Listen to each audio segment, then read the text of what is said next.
रत्नागिरी जिल्ह्यात सध्या पावसाचा सरींवरती खेळ या ठिकाणी पाहायला मिळतो आहे।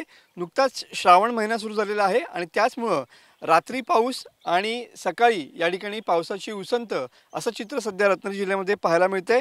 आज देखील रत्नागिरी जिल्ह्यासाठी पावसाचा या ठिकाणी येलो अलर्ट पाहायला मिळतो आहे। जिल्ह्यातील सर्वच नद्या सध्या दुथडी भरून वाहत आहेत। काळे ढग आज सुद्धा या ठिकाणी आकाशात दिसतात। मात्र पाऊस जो आहे तो सरींवरती या ठिकाणी बरसताना पाहायला मिळतोय। मात्र किनारपट्टी भागात सध्या वेगवान वारे आहेत। आज देखील समुद्र या ठिकाणी खवळलेला असणार आहे। जवळपास 4.5 मीटर उंचीच्या लाटा आज देखील उसळतील। त्यामुळे समुद्र किनारपट्टी भागातल्या लोकांना आज देखील सतर्क राहण्याच्या सूचना या ठिकाणी जिल्हा प्रशासनाने दिलेल्या पाहायला मिळतात।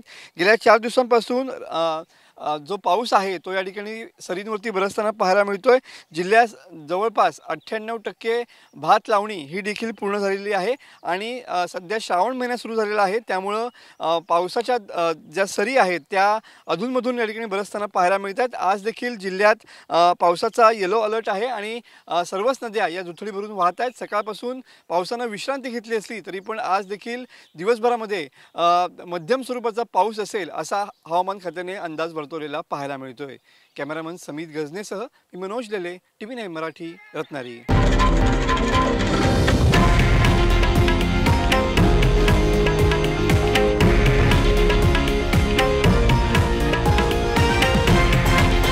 हे आहे देशातील नंबर 1 न्यूज नेटवर्क आणि आपण पाहत आहात TV9 मराठी, एकमेव।